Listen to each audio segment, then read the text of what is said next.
Can Girl 會計妹特備節目，香港會計師公會選舉6選情分析。Hello， 大家好，又係我會計妹同大家報道一下會計師公會嘅選舉情況啦。到而家香港會計師公會選舉可謂已經進行得如火如荼，所以呢一集我想同大家做個選情分析。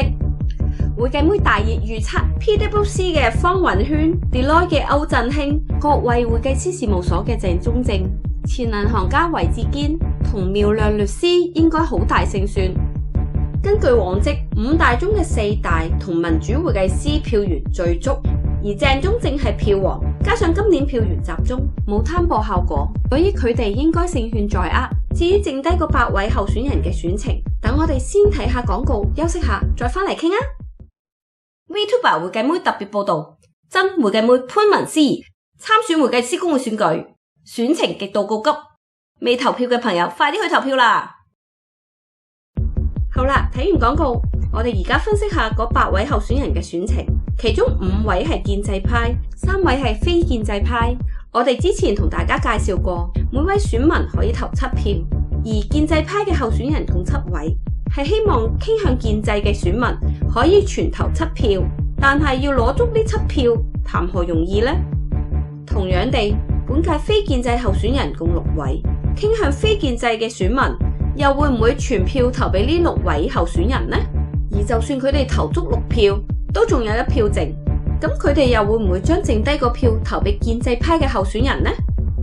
所以我相信呢8位候選人嘅最大變數，並唔係選民本身嘅政治傾向，而係佢哋嘅次要選擇。呢個可以係一個揀走你唔喜歡候選人嘅遊戲。至於候選人個人方面，先由改革派講起。首先係歐紀倫，佢提倡1人1票選會長，相信能吸納大量希望改革嘅票源，所以佢嘅選情相對佔優。而盧卓邦獲鄭中正支持，但今年佢似乎出奇嘅低調。唔知係咪佢選舉工程一早已經做好呢？我喺呢度就唔敢妄自猜測或者加以評論啦。輪到變數可能最大嘅候選人，係上年率先對1人1票選會長提出可行方案同時間表嘅真會計妹潘文思怡。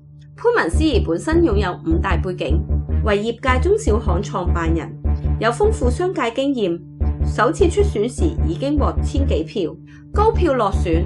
加上佢今年係中間派唯一候選人，票源集中，同時佢亦非常努力爭取選民支持，更獲得各大媒體嘅大肆報道。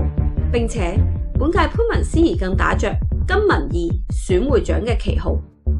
咁到底身亡選民會唔會投佢1票，抑或放棄選票，將優勢讓俾建制派呢？呢個相信係佢勝負嘅關鍵。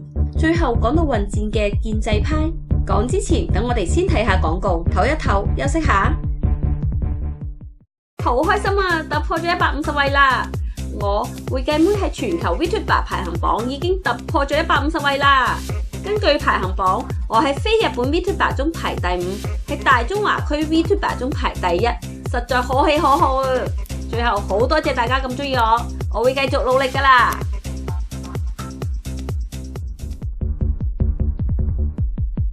好啦，又返到我哋選情分析。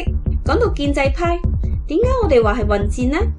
建制派餘下嗰5位，可謂粒粒巨星，票王票后，每一位都有權超越最高勝算嗰5位候選人。但係本屆選情激烈，加上身為建制派候選人，好難取得傾向開明或者傾向改革派嘅選民支持，所以建制派嘅候選人只能靠自身同埋建制派嘅鐵票。而根據往績，建制派推介嘅候選人得票都各有參差，證明建制派候選人自身票源同建制鐵票票源並不盡相同。而希望建制派選民全投7人名單，並非易事，所以建制派候選人可能存在互相搶票嘅情況。最後最大變數取決於選民，由於鐵票有定數，若然本屆投票率低，相信對建制派較為有利；若然投票率高，相信對非建制派較為有利。多謝大家收睇，大家記得幫忙 share 下啦，下集再見，拜拜。